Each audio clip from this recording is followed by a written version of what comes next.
ఒక దుస్సంఘటన కూడా తిరుపతి పట్టణంలో జరగడం జరిగింది.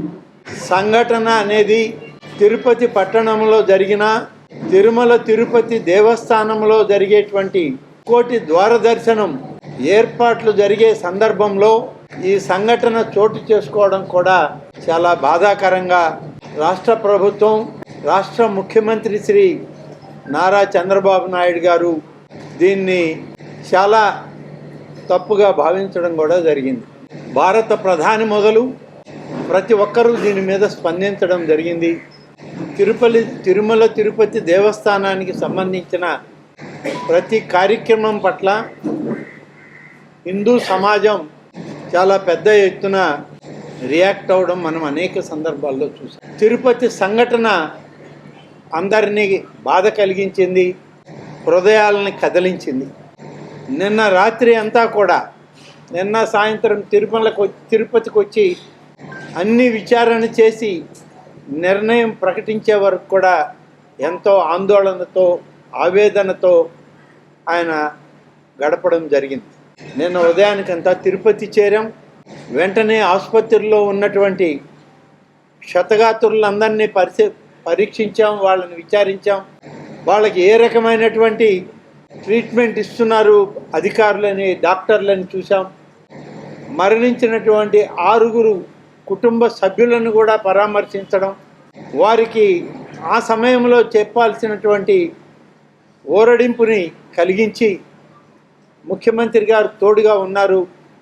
ఇది ఒక దురదృష్టకరమైన సంఘటన, ఆవేదన పడవద్దు అని చెప్పి అందరికీ చెప్పి ఆ 6 చనిపోయినటువంటి సభ్యులకి వెంటనే పోస్ట్మార్టం లాంటివి జరిపించి పద్ధతి ప్రకారం వాళ్ళ స్వస్థలాలకి ప్రభుత్వ అంబులెన్సుల్ని, కుటుంబ సభ్యులు ప్రత్యేక వాహనాల్లో ప్రతి ఒక్కరితోటి ఒక రెవెన్యూ అధికారిని ఇచ్చి వాళ్ళ స్వస్థలాలకు పంపడం జరిగింది.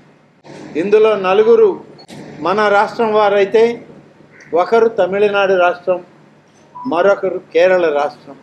ఈ 4 ఆంధ్ర రాష్ట్రంలో వాళ్ళు, ఒకరు కర్నూలు జిల్లా వాళ్ళు అయితే 3 విశాఖపట్నం, అనకాపల్లి ప్రాంతం వాళ్ళు.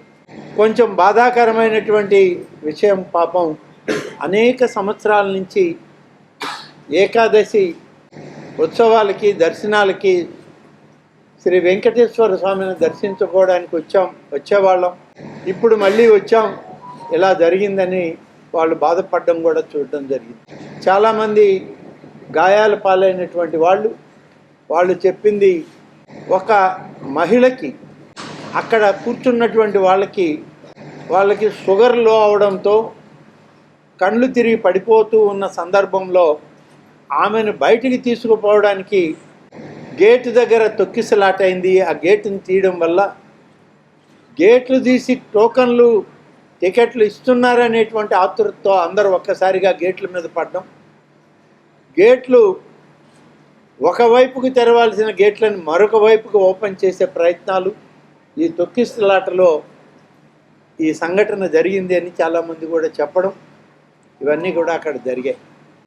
దీన్ని మొత్తం పర్యవేక్షిస్తున్నటువంటి టీటీడీ జేయూఓ గారు మొత్తం తిరుపతిలో జరిగే అన్ని సెంటర్స్ సూపర్వైజ్ చేయాల్సిన బాధ్యత వారిదైతే, వారికి కూడా వారి యొక్క కార్యక్రమాలు సజావుగా సాగలేదు అనేటువంటి విషయం అక్కడ తెల్లమైంది. అలాగే చాలామంది ఈ గాయాల పాలైన వాళ్ళు గ్రూపులుగా దర్శనార్థం వచ్చారు. ఒక్కొక్కరుగా రాలేదు, కుటుంబ సభ్యులు వచ్చారు, స్నేహితులు వచ్చారు, ఆయా ప్రాంతాల్లో ఉన్నటువంటి ఇతర భక్తులతో కలిసి వచ్చారు. మేమందరం కూడా స్వామివారి దర్శనం చేసుకునే ఇక్కడి నుంచి వెళతాము, మాకు ఒక అవకాశం కల్పించండి అని చెప్పి ప్రతి ఒక్కరూ కూడా ముఖ్యమంత్రి గారిని అడిగినప్పుడు అది అందరి మనసుల్ని కలిసివేసింది. ముఖ్యమంత్రి గారి మనసు కూడా కలిసివేసిన సందర్భం. ఆ యొక్క భక్తి పారవస్యాన్ని, అంత బాధలో కూడా వాళ్ళు, మేము దైవాన్ని దర్శించాలని వచ్చాం, మాకు అవకాశం ఇవ్వండి, తర్వాతనే మేము ఊర్లకు వెళ్తామని అంటే వెంటనే ముఖ్యమంత్రి గారు ఆదేశాలు ఇచ్చారు. వైకుంఠ ద్వార దర్శనం ఇక్కడ ఉన్నటువంటి వాళ్ళకి, వారితోటి వచ్చిన వాళ్ళందరికీ కూడా ఆన్ ప్రయారిటీ ద్వార దర్శనం చేయించి వాళ్ళ ప్రాంతాలకి స్వస్థలాలకి నగదునిచ్చి పంపించండి అని చెప్పి ముఖ్యమంత్రి గారు ఆదేశాలు ఇవ్వడం జరిగింది. ఆ విధంగా తిరుమల తిరుపతి ప్రాంతంలో జరిగినటువంటి ఈ సంఘటనని బాధాతప్త హృదయంతో ఈ రాష్ట్ర ప్రభుత్వం చూస్తుంది. గౌరవ ముఖ్యమంత్రి గారు చూశారు.